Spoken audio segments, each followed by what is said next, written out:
Honeymoon मनाने शिलोंग गए इंदौर के नवदंपति राजा रघुवंशी व सोनम का मामला इन दिनों पूरे देश में चर्चाओं का विषय बना हुआ है। जहां राजा की तो लाश बरामद कर ली गई, लेकिन सोनम का 13 दिन बीत जाने के बाद भी अब तक कोई पता नहीं चल सका है, जिस पर शिलोंग पुलिस अब लव ट्रायंगल समेत अन्य पहलुओं से भी जांच कर रही है। वहीं राजा के भाई ने बड़ी आशंका जताते हुए कहा कि शायद सोनम को किडनैप करके बांग्लादेश ले जाया गया है। साथ ही उन्होंने सोनम को बेचे जाने की भी मीडिया से बातचीत में आशंका जताई है। दरअसल इंदौर के राजा रघुवंशी व सोनम का केस दिनों दिन संदिग्ध होता नजर आ रहा है, क्योंकि कई सवाल हैं जो पुलिस को भी किसी दूसरी ओर इशारा कर रहे हैं। परिजनों की माने तो दोनों लोग सिर्फ कामाख्या माता के दर्शन करने गुवाहाटी गए हुए थे। फिर वहां से किसी ने कहा कि शिलोंग अच्छी जगह है, वहां घूम कर आओ, तो उस व्यक्ति के कहने पर दोनों लोग वहीं से तुरंत शिलोंग निकल गए थे और 23 मई को दोनों ऐसी जगह पहुंच गए जो कि आम लोगों के लिए काफी खतरनाक जगह है। वहां पर पहले भी कई दंपतियों के साथ कांड हो चुके हैं, इसलिए वहां पर्यटकों को नहीं जाने दिया जाता है। ऐसे में गाइड ने उन्हें वहां क्यों जाने दिया? गाइड का कहना है कि उसने उन्हें बीच रास्ते में ही छोड़ दिया था, फिर वह लोग खुद ही आगे चले गए और अचानक से लापता हो गए, जिनमें से 10 दिन बाद राजा का शव गहरी खाई में से बरामद कर लिया गया, जिसकी हत्या की पुष्टि हुई है।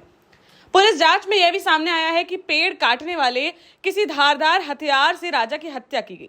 वह बिल्कुल नया हथियार था, मतलब किसी घटना को अंजाम देने के लिए ही उसे लिया गया था, जिसे आरोपी राजा के शव के पास ही फेंक कर चले गए। राजा के पास ही एक महिला की शर्ट मिली है, जिसे सोनम की होने की आशंका जताई जा रही है। साथ ही 2 दिन बाद सर्च ऑपरेशन के दौरान एक रेनकोट भी बरामद किया गया, जो कि वहीं से खरीदा गया है जहां से महिला की शर्ट ली गई थी। शिलोंग पुलिस इसे सुनियोजित तरीके से की गई हत्या मानकर चल रही है और लव ट्रायंगल से भी जांच कर रही है। जबकि राजा के भाई विपिन रघुवंशी का कहना है कि दोनों की शादी परिवार के लोगों व आपसी रजामंदी से हुई थी और शादी के बाद दोनों काफी खुश थे, इसलिए इस प्रकार की बात कहना गलत है। कोई बाहर का व्यक्ति यहां आकर हत्या नहीं कर सकता है। स्थानीय लोगों ने ही इस घटना को लूटपाट के मकसद से अंजाम दिया है। भाई विपिन का कहना है कि यहाँ के लोग पुलिस से भी ज्यादा पावरफुल हैं, जिस कारण पुलिस किसी को भी हिरासत में लेकर सख्ती से पूछताछ नहीं कर रही है। साथ ही कहा कि वहां पर एक ऐसी गैंग सक्रिय है जो न्यू कपल को ही निशाना बनाती है और युवक की हत्या करने के बाद महिला को किडनैप कर ले जाकर बेच देते हैं। पहले भी ऐसी कई घटना घटित हो चुकी हैं, जिसमें एक विदेशी जोड़ा भी शामिल था, जिसमें युवक के शव को अब तक विदेश वापस नहीं भेजा गया है और उसकी महिला का कोई अता पता ही नहीं चल सका है। भाई की माने तो शिलोंग पुलिस ऐसे मामलों में कोई एक्शन नहीं लेती है और उसे दबाने का काम करती है, क्योंकि वह गैंग पुलिस से भी ज्यादा पावरफुल गैंग है। राजा के मामले में भी शुरुआत में एफआईआर तक दर्ज नहीं की जा रही थी, लेकिन जब मध्य प्रदेश सरकार व केंद्र सरकार का दबाव बना, तब जाकर शिलोंग पुलिस ने एक्शन लेना शुरू किया। सोनम को हमको जहाँ तक लगता है, एकदम लोगों से जो पूछताछ करी हम लोगों ने थी वहाँ पे लोकल लोगों से, तो उनका कहने का मतलब यही है, तो यहाँ पे जो भी नए कपल आते हैं उसमें कोई लड़की उनको ऐसे लगती है तो लड़के को मार के देते हैं, वो लड़की को वहाँ से भेज देते कहीं बाहर।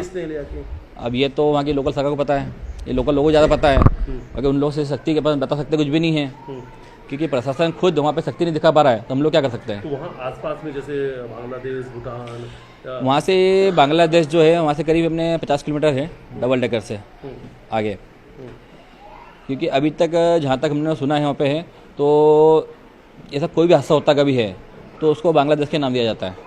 अच्छा, वहाँ बांग्लादेश का नाम दिया जाता है। ये लड़कियों को बांग्लादेश भेजते हैं, बांग्लादेश भेज सकते हैं, या वहाँ से कोई भी जगह एक्सपाइड है। आप ये मानते हैं कि सोनम जो है अभी जिंदा है, सोनम जिस हालात में, लेकिन सोनम को अपहरण कर कहीं रखा गया या उसे कहीं बेच दिया गया? मेरा ये मानना है, अभी तक में जो सर्च ऑपरेशन चल रहा है इन लोगों का है, उसमें सोनम जिंदा है, वो सोनम को कहीं बेचा गया है, क्योंकि अभी तक में जहाँ राजा की बॉडी मिली है, जिसने भी मारा उनको है, मारते कभी तो दोनों को एक साथ फेंकते हैं, ऐसा तो है नहीं, तो दोनों को अलग अलग जाके फेंकेंगे, इतना टाइम तो किसी को देता भी नहीं होगा। तो यहाँ तक मेरा मानना है, उसको सोनम को वहाँ से अगवा करके किसी दूसरी जगह बेच दिया गया है।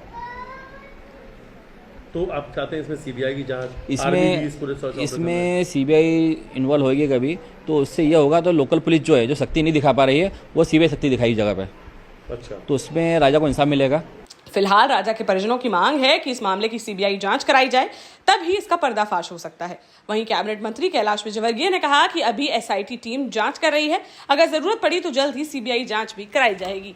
देश का जाना माना सैनफिन ग्रुप आपके लिए फिर लाया है झांसी में वास्तु के हिसाब से फ्लोर प्लान सहित एक शानदार टाउनशिप, जिसमें सुरक्षा की दृष्टि से सीसीटीवी, एक ही ग्रैंड गेट से एंट्री और एग्जिट, चौड़ी सड़कें, parking, car wash area, senior citizen and international fountain parks, swimming pool, gym, badminton, tennis आदि courts, school, hospital, shopping mart आदि कई सुविधाएं। इसीलिए तो हम झांसी में लोगों की पहली पसंद। 12 साल पहले अपने स्टार्टअप के साथ ही योग्य नेतृत्व, अनुभवी टीम और सक्षम सेंट्रलाइज और उत्तरदायी प्रबंधन के बल पर सबको घर गुणवत्ता के साथ समय पर घर की योजना के तहत सैनफिन समूह ने बहुत ही कम समय में 1500 से ज्यादा यूनिट्स को दिया है कब्जा। समय पर डिलीवरी से हमारे ग्राहकों में बड़ा है विश्वास और मिली है संतुष्टि। सैनफिन समूह ने बहुत कम समय में Sanfin Ashok city, green homes residency, green homes city, Sanfin Ashok valley, Delhi public school, Sanfin शाखा, केन सैनफिन अस्पताल सहित कई अन्य परियोजनाओं के साथ नई झांसी के निर्माण में स्थापित किया है एक बड़ा मुकाम। तो आप भी आज ही आइए अपने परिवार के साथ और कीजिए अपने सपने साकार।